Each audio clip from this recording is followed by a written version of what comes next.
I'll be honest with you, this one hits me in the chest. I was watching an old clip of André Rieu swirling a stadium into a soft collective sigh, and I caught myself thinking, this joy cost him something.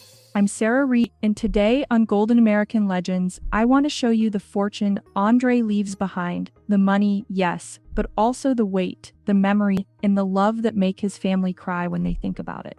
Because this isn't just a rich man's story, it's a man who built warmth out of a cold childhood and turned rejection into a global embrace. We're talking castles and Stradivarius violins. We're talking more than 80 properties, a touring machine that fed over 100 families, and a brand so beloved it made classical music feel like a hug. But also silent hotel rooms, canceled shows, and a body that finally said, enough. As a cultural historian, I've seen how legends are framed, trophies up front, scars tucked away. With André, the scars sing. They're in every waltz, every encore, every smile that hides a long night with ledgers in the red. If his music ever carried you through a hard season, tell me in the comments. I want to read those stories, ready to see the empire and the ache inside it. Let's step into the music and the math behind a legacy that feels as heavy as it is beautiful. Here's the part that always gets me.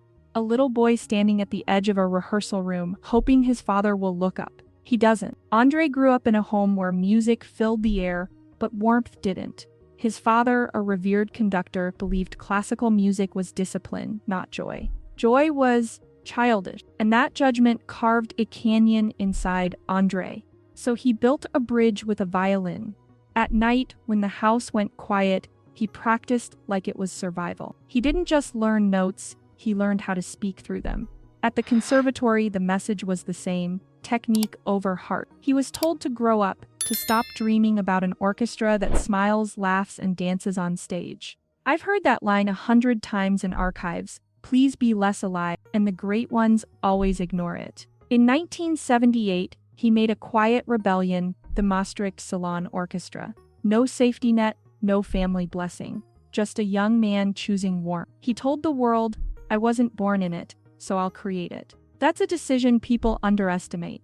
It hurts first, then it frees you, and it set the first stone in a legacy that would one day feel like a kingdom. Keep that thread because everything he built later started here, in defiance and in need of love. I've talked to so many artists who say, the applause is loud, the bank account is quiet. That was André in the late 80s. In 1987, he formed the Johann Strauss Orchestra with just 12 musicians. The debut came in 1988. The applause? Real. The money? Fragile. He'd walk back to modest hotels after standing ovations, exhilarated and terrified, trying to figure out how to pay everyone and fix a cracked bridge on a violin. But pressure shapes style. He let his players smile, move, laugh. He made classical feel like a party without losing the craft. Then 1995 hit, like lightning.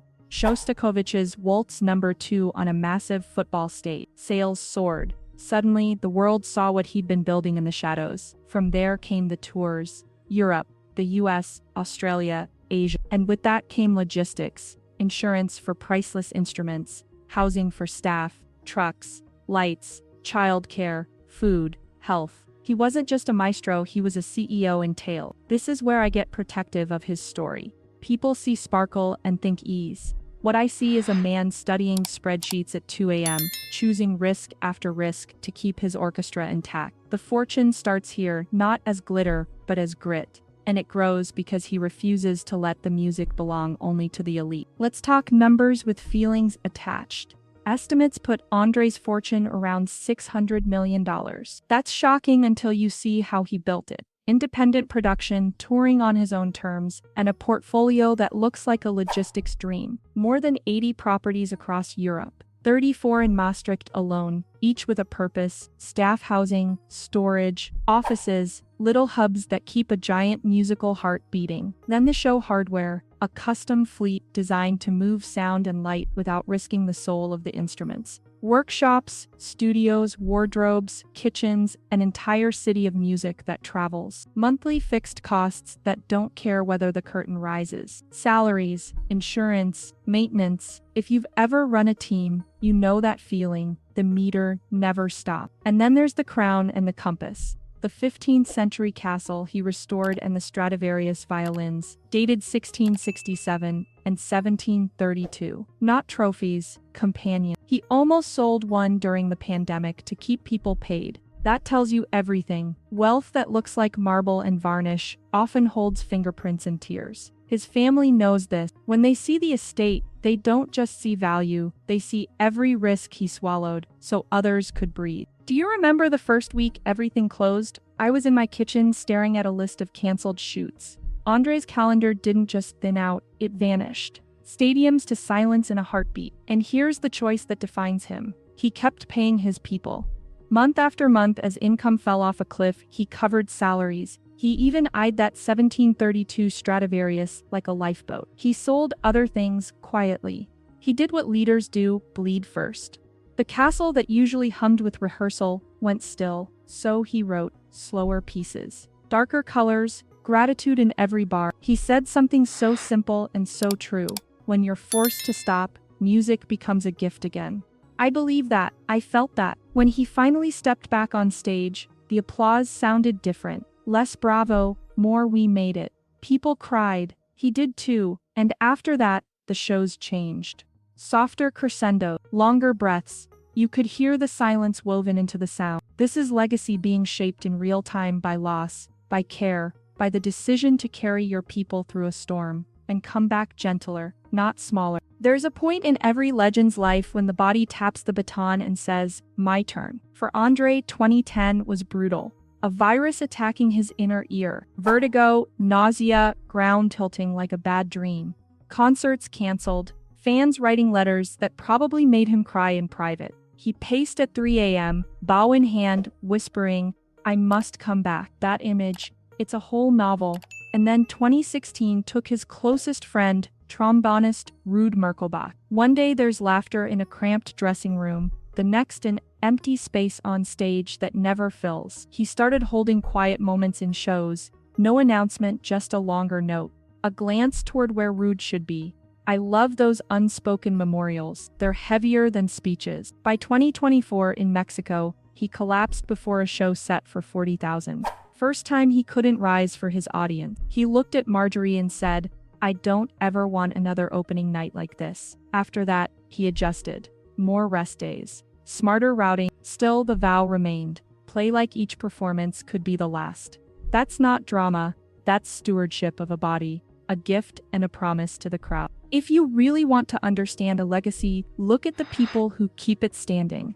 Marjorie isn't just a spouse, she's the quiet architect. Contracts, calendars, arrangements, the 1,000 tiny decisions that keep art from falling apart. She protected the space where André could be André. That's priceless. Pierre grew up in flight cases and sound checks. Now he's the guardian of pace. Routes, tours, watches his dad's energy. Calls the timeout when pride would push too far. Every legend needs someone who whispers, enough for today.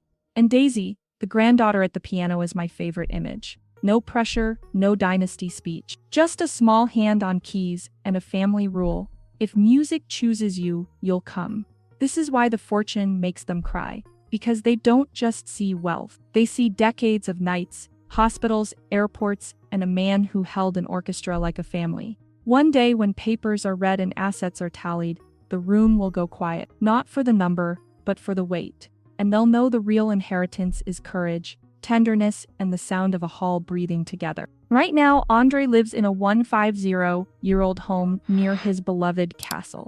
The castle stays busy, music, meetings, memories, but home is for breath. Morning walks, gentle stretches, a doctor and a chef who understand that stamina is a resource. He doesn't tour outside Europe anymore, but the July 2025 Maastricht concerts, packed. You could feel survival in the square. I swear you could hear people thanking him just by the way they clapped.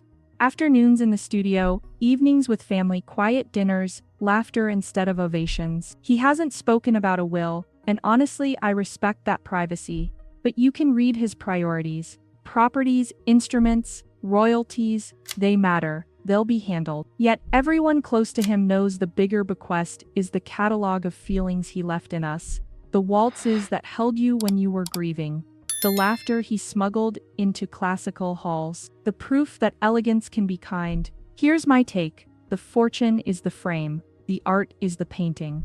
The family will guard both. And when the final note fades, what remains is an invisible currency, hearts changed. Has one of his performances marked a moment in your life? Tell me which one. I want to pin some of your stories under this video like tiny shining metal. So yes, the estate is staggering, a castle, Strads, a web of companies that hum like a well-tuned orchestra, but the reason his family cries, it's because every dollar is stamped with sacrifice. Every corridor in that castle holds a rehearsal, a risk, a night he almost quit and didn't. That's wealth you can feel without touching. I'm Sarah Reed, and this is Golden American Legends ReFramed, the place where we measure fame, not just by numbers, but by the notes that stay with us. If André's music ever walked you through joy or loss, leave a tribute below. I read them, I promise. And if you're new here, welcome to Golden American Legends. Hit subscribe, ring the little bell, and drop a like so this story finds more hearts that need it. Next episode, we're pulling another thread from the golden era and seeing how it ties to today. Until then, hold close the songs that hold you together. Thanks for watching, and take care of your own rhythm. I'll see you soon.